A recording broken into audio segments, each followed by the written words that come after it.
Hello children, welcome to your English video class.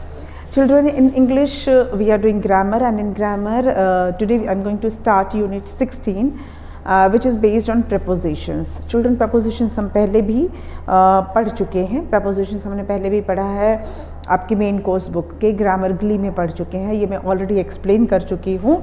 तो ये जो 16 यूनिट है ये क्योंकि प्रपोजिशन पर ही है तो ये आपका एक तरह का रिवीजन वर्क हो जा रहा है. प्रपोजिशंस क्या होते हैं? प्रपोजिशंस होते हैं पोजीशन वर्ड्स जिनको हम कहते हैं. इनको पोजीशन वर्ड्स कहा जाता है प्रपोजिशंस को, because they tell us the position of noun. ये हमें नाउन का पोजीशन बताते हैं. Where the noun is, noun कहाँ पर है, whether it is a person, place, thing और animal, वो कहाँ पर है ये हमें इससे पता चल जाता है. तो इसीलिए इसको पोजीशन वर्ड बोलते हैं. अब आप अपनी बुक खोल सकते हैं और बुक में आप देखेंगे कि एक पिक्चर बना हुआ है. उसमें उस पिक्चर के बेसिस पे एक पैराग्राफ भी दिया हुआ है. उसमें कुछ पोजीशन वर्ड्स दिए हुए हैं. वो मैं आपको रीड करके बताती हूँ क्योंकि वो पैराग्राफ है, उसको लिखने का कोई मतलब नहीं है. हमें तो सिर्फ उसके प्रपोजिशंस देखने हैं. You can look into your book, page number is 67. तो जो सीन है उसमें एक आदमी है, एक मैन है जो एक पेड़ के नीचे लेटा हुआ है. आपको मैं पूरा पहले हिंदी में एक्सप्लेन कर दे रही हूँ कि वो आदमी पेड़ के नीचे लेटा हुआ है और वो एक गार्डन का सीन है. एक गार्डन है, बगीचा है, उसमें एक बेंच है, उसमें एक डॉग है और एक कैट है, कुत्ता और एक बिल्ली है, एक बॉल भी है, आसमान में सन है, सूरज निकला हुआ है, क्लाउड है, पेड़ के ऊपर एक घोंसला बना हुआ है, घोंसले में अंडे हैं. ये सारी चीज़ें उस पिक्चर में हैं. अब ये जितनी भी चीज़ों के मैंने नाम लिए हैं, अब इनकी हम पोजीशनिंग देखेंगे, इसका हम प्लेस देखेंगे. सो जो ट्री है वो कहाँ पर है, जो पेड़ है, ट्री है, वो कहाँ पर है? In the garden. तो इन हमारा क्या हो गया? प्रपोजिशन है, क्योंकि ये बता रहा है कि ट्री का पोजीशन कहाँ पे है, ट्री का प्लेस कहाँ पर है. कहाँ पर है? इन द गार्डन है. उसके बाद अब देखेंगे कि जो नेस्ट है उसका पोजीशन कहाँ है. Nest is on the branch. Branch के ऊपर है. नेस्ट की पोजीशन ऑन द ब्रांच है. ठीक है.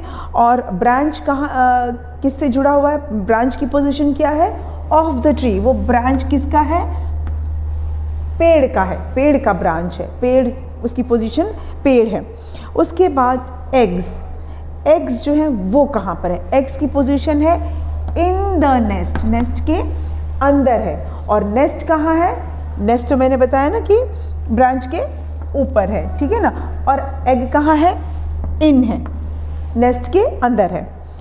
जो मैन है वो, उसकी पोजीशन कहाँ पे है? The man is taking rest under the tree. Tree के नीचे, पेड़ के नीचे वो लेटा हुआ है. तो अंडर, मैन की पोजीशन है अंडर द ट्री. सन कहाँ पर है? सन की पोजीशन कहाँ पे है? In the sky. आसमान में. सन है आसमान में. डॉग कहाँ है? डॉग जो है वो, उसकी पोजीशन कहाँ पर है? हमको पोजीशन ही पता करते हैं ना प्रपोजिशन से. तो डॉग की पोजीशन है behind the tree. Behind the tree. Dog is behind the tree. Okay. उसके बाद एक कैट है. कैट कहाँ पर है? कैट की पोजीशन है नियर द डॉग. डॉग के पास ही वो कैट भी खड़ी है, नहीं बैठी है, सॉरी बैठी है. और जो बॉल है उसका पोजीशन कहाँ पे? आप पिक्चर में देखेंगे तो बॉल जो है वो डॉग और कैट के बिटवीन है. बिटवीन मतलब बीच में. डॉग और कैट के बीच में वो बॉल है. तो ये हो गया positions of different things that are there in the picture. अब हम चलेंगे जो एक्सरसाइज है उस पर. तो इसको मैं अब इरेज कर देती हूँ, फिर हम एक्सरसाइज पे मूव ऑन करेंगे. Let me check of.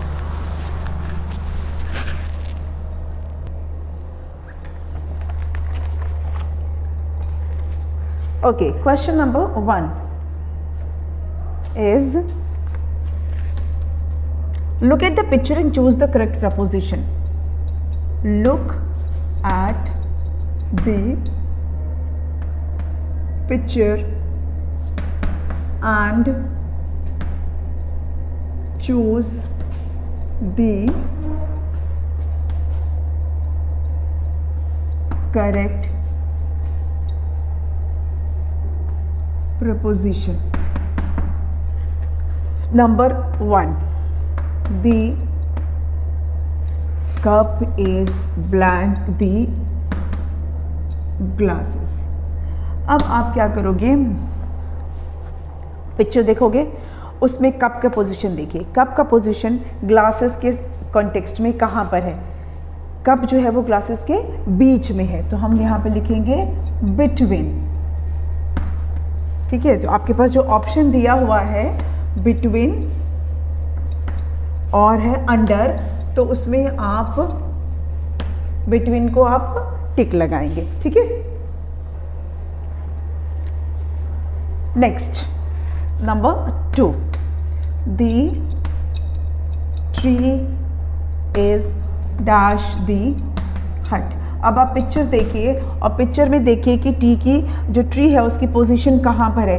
क्या वो हट के बिटवीन में है या बिहाइंड है? देखेंगे कि जो ट्री है वो कहाँ पर है, बिहाइंड है. It is behind the hut. Then the cat. अब आप कैट को देखिए पिक्चर में कि वो कहाँ पर है, मैट के कहाँ पर है, क्योंकि वो हमें पोजीशन देखना है ना. तो हमारे पास ऑप्शन है इन और दूसरा ऑप्शन है ऑन. तो कैट कहाँ पर है? Cat is on the mat. Cat is on the mat. Number 4. Number 4 में देखेंगे आप कि फ्लावर है. ठीक है, फ्लावर्स हैं. Flowers are dash the vase. फूल कहाँ पर है? फ्लावर्स की पोजीशन कहाँ पर है? क्या वो इन द वाज है या वो ऑन द वाज है? तो फ्लावर्स कहाँ पर है? In the vase. Flowers are in the vase. थोड़ा सा शायद दिख नहीं रहा है तो मैं इसकी पोजीशनिंग कर दूँ से. Now it is clear. Flowers are in the vase. इसे नोट कर लीजिए तो फिर हम आगे बढ़ते हैं. Let's move on further.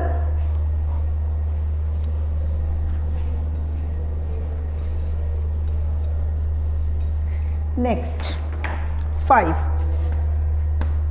The vase is dash the table.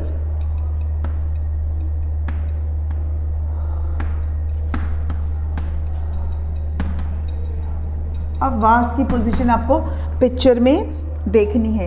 क्या वो टेबल के अंदर है या टेबल के ऊपर है?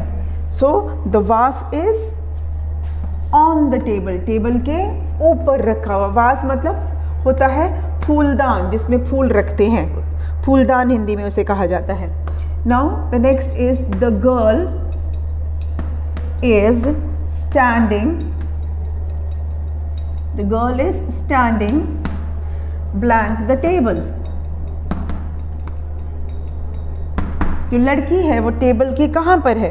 क्या वो टेबल के नियर है या वो टेबल के बिटवीन है? बिटवीन हमेशा दो चीज़ के होता है, तो टेबल तो एक ही है. इसका मतलब है कि जो गर्ल है वो नियर द टेबल है. Okay. Now moving on to the 7th one. Don't keep your shoes dash the bed. यहाँ पर आप देख रहे होंगे पिक्चर में कि जो शूज़ है वो कहाँ पर है? बेड के कहाँ पर हैं? अंडर है, बेड के नीचे है या बिटवीन है? बिटवीन अभी मैंने आपको बताया था, बिटवीन अगर दो चीज़ होती है उसके बीच में होता है बिटवीन. तो इसका मतलब है कि शूज़ जो है वो बेड के नीचे है और मना किया जा रहा है कि don't keep the shoes under the bed. Bed के नीचे नहीं रखने को कहा जा रहा है. Number 8. Keep your shoes. Keep your shoes dash the shoe rack. Shoe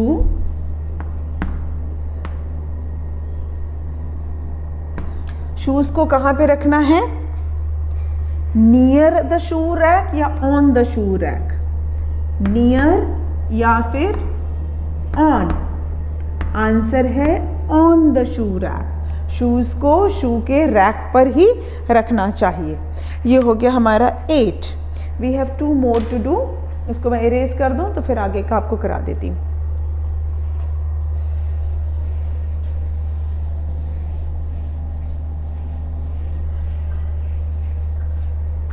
Number 8. Number 9. Children should not go dash the fire. Children should not go dash the fire. हमारे ऑप्शंस क्या हैं? नियर या ऑन। तो on the fire तो खैर किसी को नहीं जाना चाहिए। Children should not go near the fire. बच्चों को आग के पास नहीं जाना चाहिए। Number 10. Sam is standing dash Jiya and Pakhi. Option है हमारा नियर या बिटवीन। यहाँ तो 2 लोग हैं लेकिन वो उनके बीच में नहीं है ना। सैम जो है उनके बीच में नहीं है, उनके पास है, तो हम नियर लिखेंगे। ऐसे वो इन फ्रंट ऑफ भी हो सकता है, उनके सामने खड़ा है, लेकिन आपको इन फ्रंट ऑफ नहीं है आपके पास ऑप्शन, इसलिए आप नियर लिखेंगे। Sam is standing near Jiya and Pakhi. Okay, so ये हो गया आपका first exercise. Now moving on to the second one. Second exercise पे आ जाते हैं।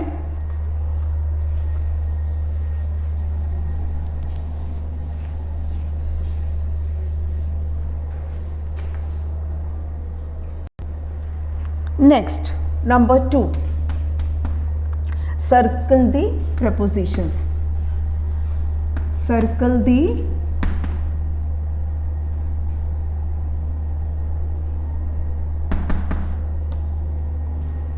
दी prepositions. अब यहाँ पे क्या करना है आपको? prepositions को सर्कल करना है।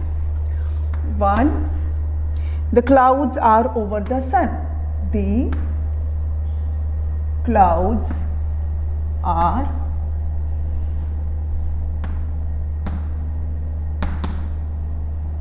क्लाउड्स की पोजीशन कहाँ है?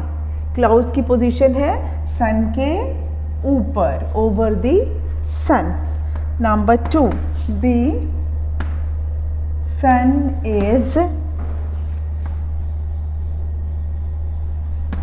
behind the clouds.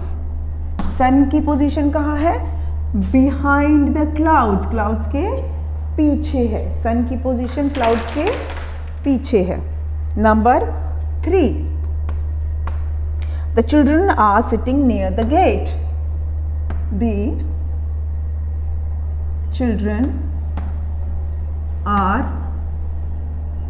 Sitting near the gate. बच्चों की पोजीशन कहाँ है? चिल्ड्रन की पोजीशन कहाँ है? Near the gate. बच्चे कहाँ पर है? गेट के पास हैं. Number 4, he kept his bag in the cupboard. He kept his bag in the cupboard. वो अपना बैग कहाँ रखता है? बैग की पोजीशन कहाँ पर है? In the cupboard.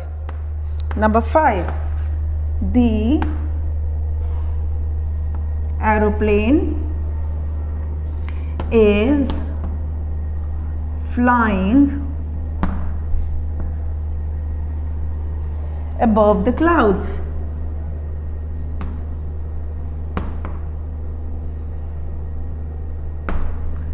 एरोप्लेन की पोजीशन कहाँ पे है? कहाँ पे उड़ रहा है?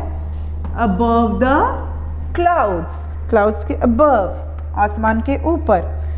not आसमान, cloud के, बादलों के ऊपर. put the books in your bag. put the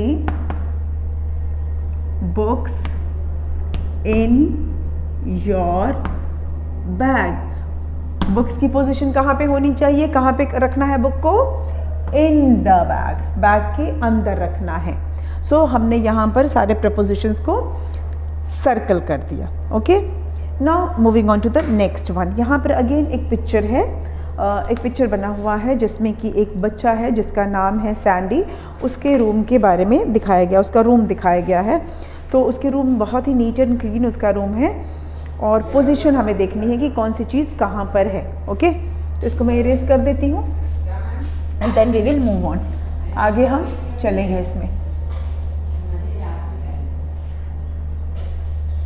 चलिए, look at the picture and fill in the blanks with correct preposition. तो यहाँ पर मैं सेंटेंस जो है वो मैं बोलती जाऊँगी क्योंकि पिक्चर तो हम बना नहीं सकते हैं ना। तो सेंटेंस हमारा ये जो एक्सरसाइज है इसका नाम है look at the picture, look at the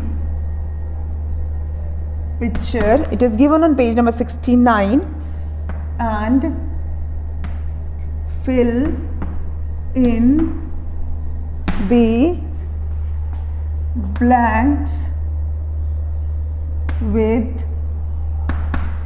correct preposition।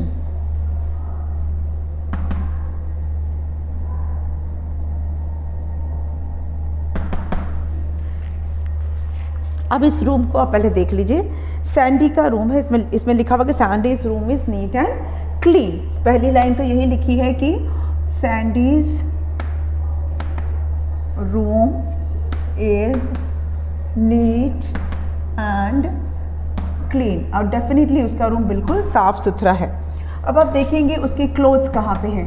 His clothes are, कहाँ पर है उसके कपड़े, डैश द अलमीरा। अलमीरा में तो है लेकिन अलमीरा में कहाँ पर, अलमीरा के ऊपर तो नहीं है, अलमीरा के अंदर है, तो इन दी अलमीरा। ओके, हिज शूज, अब उसके जूते देखिए, his shoes are dash the doormat. उसके जो शूज हैं वो डोरमैट के कहाँ पर हैं, ऑन द डोरमैट, डोरमैट के ऊपर रखे हुए हैं। ब्लू कलर के शूज हैं, पिंक कलर का डोरमैट है। There is a painting, there is a painting, और वो पेंटिंग विंडो के से रिलेटेड है। उसका पोजीशन कहाँ पर है, बिटवीन द विंडोज। आप देखेंगे दो खिड़कियां हैं, दोनों खिड़कियों के बीच में है, बिटवीन द विंडोज, दोनों खिड़कियों के बीच में एक पेंटिंग बनी हुई है। फ्लावर वास है, उसके अंदर फ्लावर डाले हुए हैं। Then there is a computer, there is a computer dash the study table. उसका जो स्टडी टेबल है उसके कहाँ पर है computer, on the study table, उसके स्टडी टेबल के ऊपर, उसके study on his study table, sorry, उसके स्टडी टेबल के ऊपर कंप्यूटर रखा हुआ है। You can see some books, you can see some books dash the computer table। जिस पे कंप्यूटर रखा हुआ है उस टेबल के कहाँ पर बुक्स है, नियर, पास में, कंप्यूटर टेबल के पास में कुछ बुक्स भी रखी हुई हैं। His bag is kept dash the sofa, his bag is kept dash the sofa। अब इसका जो बैग है वो सोफ़ा के कहाँ पर है, ऑन, सोफ़ा के ऊपर है, on the sofa. Pink colour का सोफ़ा है, ब्लू कलर का बैग है। Then a dustbin is also kept, एक डस्टबिन भी आपको दिखेगा, a dustbin is also kept, एक डस्टबिन भी रखा हुआ है। कहाँ पे रखा है, स्टडी टेबल के कहाँ पर है, डस्टबिन जो है वो स्टडी टेबल के अंडर है, डस्टबिन स्टडी टेबल के अंडर है, नीचे है। Sandy is sitting dash a chair,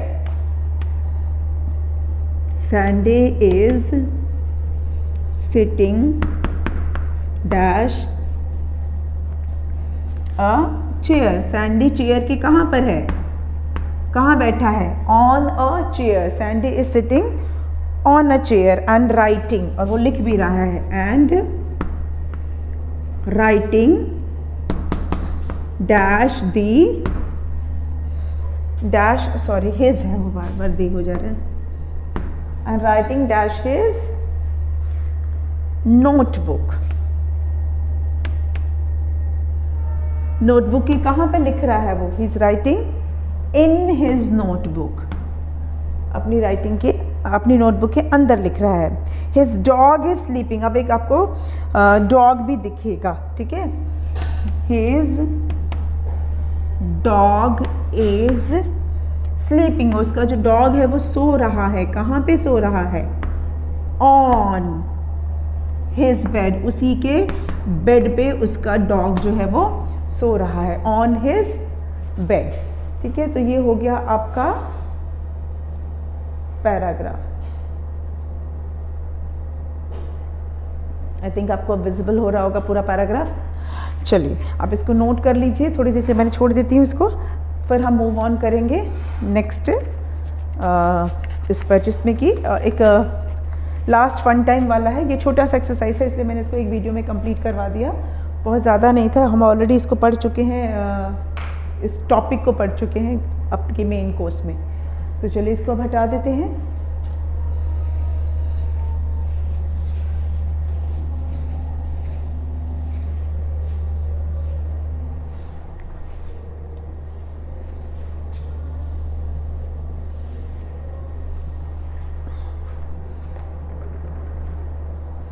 fun time,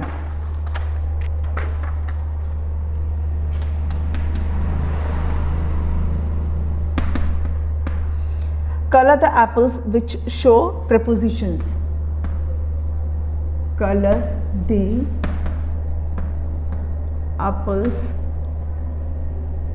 which show,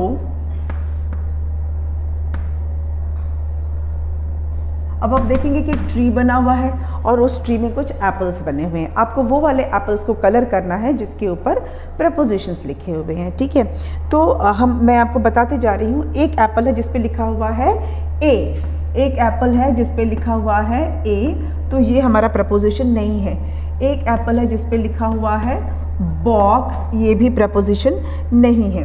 then again there is an apple जिसके ऊपर लिखा हुआ है ऑन, तो ऑन इज प्रपोजिशन। अब आप इस एप्पल को कलर करेंगे, जिसको मैं टिक कर रही हूँ, राइट का निशान लगा रही हूँ, इसको आप कलर करेंगे। आप रेड कलर कर सकते हैं या आप ग्रीन कलर कर सकते हैं, क्योंकि एप्पल रेड या ग्रीन होता है। देन जो नेक्स्ट उसके बगल में है, उस एप्पल के ऊपर लिखा हुआ है इन, तो इन भी प्रपोजिशन होता है। Then we have another apple और इसके ऊपर लिखा हुआ है एन प्रपोजिशन नहीं होता है। Then there is another apple, इसके ऊपर लिखा हुआ है गिव, तो गिव भी प्रपोजिशन नहीं होता है। Then we have an apple जिसके ऊपर लिखा हुआ है नियर, तो नियर भी नियर प्रपोजिशन होता है, नियर मतलब पास। फिर हो गया डॉग, डॉग तो क्या है, डॉग इज नाउन, तो ये तो प्रपोजिशन नहीं हो सकता। Then we have another apple जिस पे लिखा हुआ है अंडर, तो अंडर तो प्रपोजिशन होता है, नीचे। Then another apple is there जिस पे लिखा हुआ है द प्रपोजिशन नहीं होता है। देन वी हैव एक बड़ा सा एप्पल है जिस पे लिखा है बिटवीन, बिटवीन प्रपोजिशन होता है। Then we have one more,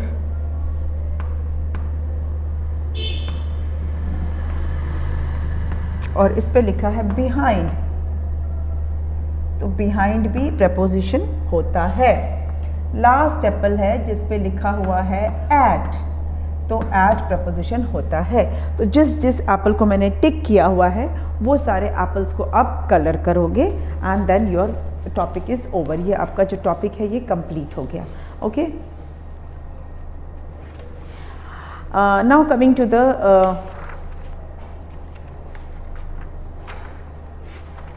okay, now we have to start unit 17 हम स्टार्ट करेंगे आज की वीडियो में, लेकिन उसको नहीं कर पाएंगे, उसको हम स्टार्ट करेंगे नेक्स्ट वीडियो में. आज के वीडियो को यहीं पे स्टॉप करते हैं और मिलेंगे नेक्स्ट वीडियो में with unit 17. Okay, thank you.